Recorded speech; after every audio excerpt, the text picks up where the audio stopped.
22 दिसंबर 2022 को chairman PCB बनने वाले नजम सेठी साहब, जिन्हें उनकी पॉलिटिकल एफिलिएशन की वजह से पाकिस्तानी क्रिकेट शायकीन ने बहुत ज्यादा तनकीद का निशाना बनाया था, अब वही नजम सेठी साहब ठीक 6 माह के बाद पाकिस्तानी क्रिकेट शायकीन की आंखों का तारा बन चुके हैं।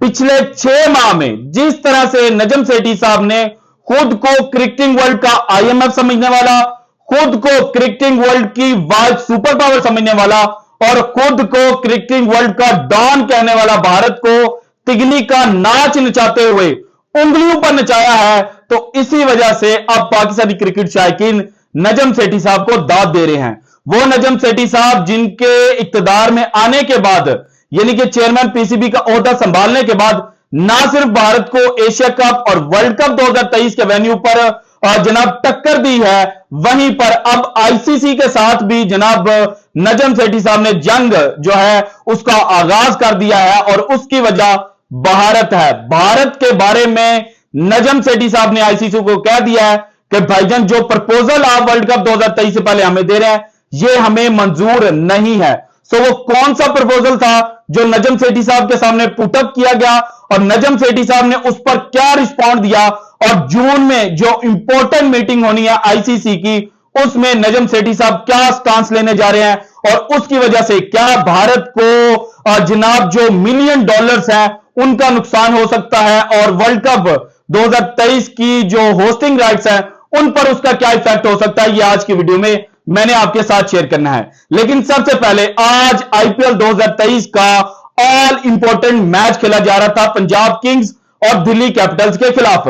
यह मैच दिल्ली कैपिटल्स के लिए तो इस सीजन को हाई नोट पर एंड करने के लिए इंपॉर्टेंट था, लेकिन पंजाब किंग्स जो आईपीएल 2008 से लेकर अब तक, यानी कि पिछले 15 सीजन में सिर्फ 2 दफा जो प्लेऑफ्स हैं उनमें पहुंचे हैं, उनके लिए बहुत ज्यादा इंपॉर्टेंट था। क्योंकि आज अगर पंजाब किंग्स दिल्ली कैपिटल्स को हरा देते तो फिर जो क्वालिफिकेशन सिनेरियो बनना था उसमें जो पंजाब किंग्स हैं उनके चांसेस बहुत ज्यादा हाई हो जाने थे।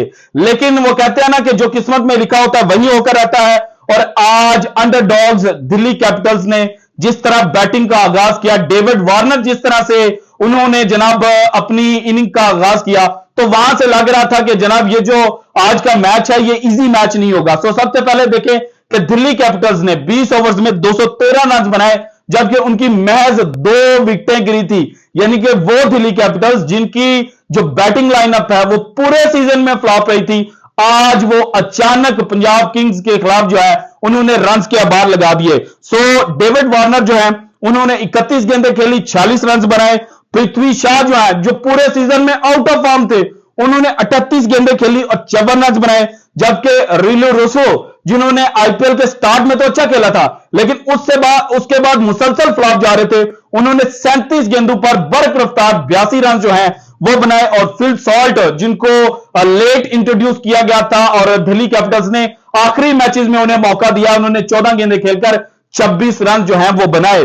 जबकि पंजाब किंग्स की जानिब से जो आईपीएल की तारीख के मोस्ट एक्सपेंसिव प्लेयर हैं वो आज एक दफा फिर एक्सपेंसिव रहे। सैम करन जो है उन्होंने 4 ओवर किए, 36 रन देकर 2 विकेटें जो है वो हासिल की। जो दोनों खिलाड़ी आउट हुए वो इन्होंने आउट किए थे। जबकि इनके अलावा जो कगिसो रबाडा है 3 ओवर किए, 36 रन। अर्शदीप सिंह जिनको इंडिया का शाहिनशाह अफरीदी कहा जाता है, उन्होंने 2 ओवर किए, 21 रन। नेथन एलिस जो पिछले मैचेस में पंजाब किंग्स के लिए अच्छी बॉलिंग कर रहे थे, आज उनका दिन अच्छा नहीं था और उन्होंने 4 ओवर किए, 40 रन दिए। राहुल चार जो है उन्होंने 4 ओवर किए, 35 रन। और हरप्रीत बरार जो है 3 ओवर 39 रन। जबकि जो पंजाब किंग्स है उनकी जो बैटिंग लाइनअप थी वो स्टार्ट से ही लड़खड़ा गई थी। यानी कि शेखर धवन जो इनके कप्तान है उन्होंने सिर्फ जो अंडा है वो अपने खाते में जोड़ा। इसके अलावा जो सिंह साहब जिनको एज अ जनाब जो इंपैक्ट प्लेयर रिप्लेस किया गया था, उन्होंने 19 गेंदें खेलकर 22 रन स्कोर किए। और अतरेब तेज जो हैं उन्होंने जनाब 42 गेंदें खेली, 55 रन बनाए। और इसी वजह से जिस तरह से जब जनाब 15 रन पर ओवर चाहिए थे तो उस वक्त ये भाईजान जो है वो बहुत स्लो खेल रहे थे और इसी वजह से जो जनाब रन रेट है वो ऊपर को जा रहा था। जनाब लिविंगस्टोन जो है उन्होंने नहायत कमाल खेला। एंड तक ये लग रहा था कि जनाब जो मैच का पांसा है वो ये पंजाब किंग्स के खाते में बदल सकते हैं। उन्होंने 48 गेंदें खेलकर 94 रन जो है वो बनाए। जतीश शर्मा जो कि जनाब रिटायर्ड आउट होने के, टेडे साहब के रिटायर्ड आउट होने के बाद बैटिंग पर आए थे, उन्होंने 0 बनाया, क्योंकि ये ऐसे प्लेयर हैं जिनको पहली जो 5-6 गेंदें हैं ना वो ये देखते हैं, लेकिन चूंकि जो रन रेट है वो 20 के करीब था, तो पहली बॉल से इन्होंने हिट करने की कोशिश की और 3 गेंदें खेलकर इन्होंने 0 रन जो है वो बनाए। शाहरुख खान प्रमोट किया गया था, 3 गेंदें खेली, 1 छक्का लगाया, और Sam Curran most expensive player 1 छक्का 1 चौका 5 गेंदें खेलकर 11 रन बनाए। हरप्रीत बरार रन आउट हो गए स्ट्राइक देते हुए लिविंगस्टोन को, और राहुल चौहान जो है उन्होंने कोई गेंद नहीं खेली और 0 रन जो है बनाए। जबकि जो बॉलिंग लाइनअप की बात की जाए जनाब दिल्ली कैपिटल्स की, उन्होंने 3 जो सबसे पहले खलील अहमद है उन्होंने 3 ओवर किए, 20 रन दिए, 1 विकेट ली और इसमें एक मेडन ओवर भी शामिल था। ईशांत शर्मा 3 ओवर 36 रन 2 विकेटें, और एनरिच नॉटी जो है साउथ अफ्रीका के 4 ओवर 36 रन 2 खिलाड़ी आउट। मुकेश कुमार 4 ओवर जनाब 52 रन, कोई खिलाड़ी आउट नहीं किया, और अक्षर पटेल 3 ओवर 27 रन 1 खिलाड़ी, और कुलदीप यादव 3 ओवर 21 रन, कोई खिलाड़ी आउट नहीं किया था। सो ये जो मैच था ये इजीली जो दिल्ली कैपिटल्स है उन्होंने जीत लिया। हालांकि ये लग रहा था कि मैच का जो पांसा है वो अगर 1-2 नो बॉल हो गई तो फिर पलट सकता है, लेकिन ऐसा बिल्कुल भी नहीं हुआ। लेकिन अब आते हैं जनाब असल टॉपिक की जानिब। इस वक्त देखें पाकिस्तान और भारतीय क्रिकेट बोर्ड के दरमियान चल क्या रहा है। एक टसल चल रही है एशिया कप और वर्ल्ड कप के वेन्यू को लेकर, लेकिन उसके बीच में जो नजम सेठी साहब है उन्होंने एक नया जो धमाका है, एक नया जो सरप्राइज है वो भारतीय क्रिकेट बोर्ड को दे दिया है। और वो भारतीय क्रिकेट बोर्ड जिनको जनाब जो इस वक्त ऑलमोस्ट आईसीसी को हेड कर रहे हैं, यानी कि जो फाइनेंस कमेटी है उसके जो हेड हैं वो भारतीय क्रिकेट बोर्ड के जो सेक्रेटरी जय शाह साहब हैं वो हैं। सो एक जो फाइनेंस प्रपोजल दिया गया 2023 से लेकर 2027 तक का जो साइकिल है उसमें भारत ने रिसीव करने थे 38% जो रेवेन्यू शेयर है, और ये जनाब जो बाकी क्रिकेटिंग जनाब फर्टेनिटी है उससे बहुत ज्यादा था। और जो पाकिस्तान था जो पहले जो 2017 से लेकर 2023 तक रेवेन्यू मॉडल था उसमें $16.5 मिलियन पर ईयर के हिसाब से रिसीव कर रहा था। सो इस रेवेन्यू मॉडल में उन्होंने तकरीबन जो $34 मिलियन हैं वो पर ईयर रिसीव करने थे। लेकिन यहां पर जो नजम सेठी साहब है उन्होंने स्टेप इन किया। स्टेप इन उन्होंने अपने लिए नहीं किया, क्योंकि पाकिस्तान का जो रेवेन्यू है वो तो तकरीबन जो है वो डबल हो चुका है।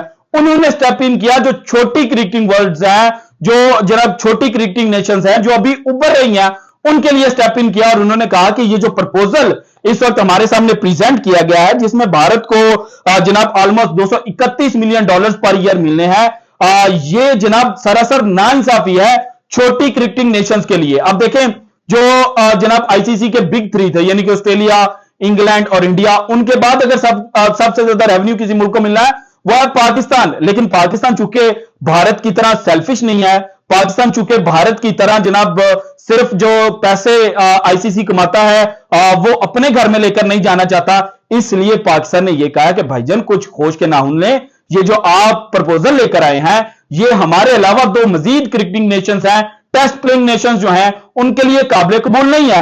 अब भारतीय यहां पर ये कहेंगे कि जनाब देखें बाकी क्रिकेटिंग नेशंस जो मर्जी कहती रहे, चूंकि भारत जो है वो 80% के करीब जो रेवेन्यू है वो आईसीसी को देता है, इसलिए जो बिग शेयर है वो बीसीसीआई का होना चाहिए। तो भाईजान बीसीसीआई रेवेन्यू तो 80% से ज्यादा देता है, लेकिन जो वोट काउंट होने हैं उनमें भारत का एक ही वोट होना है।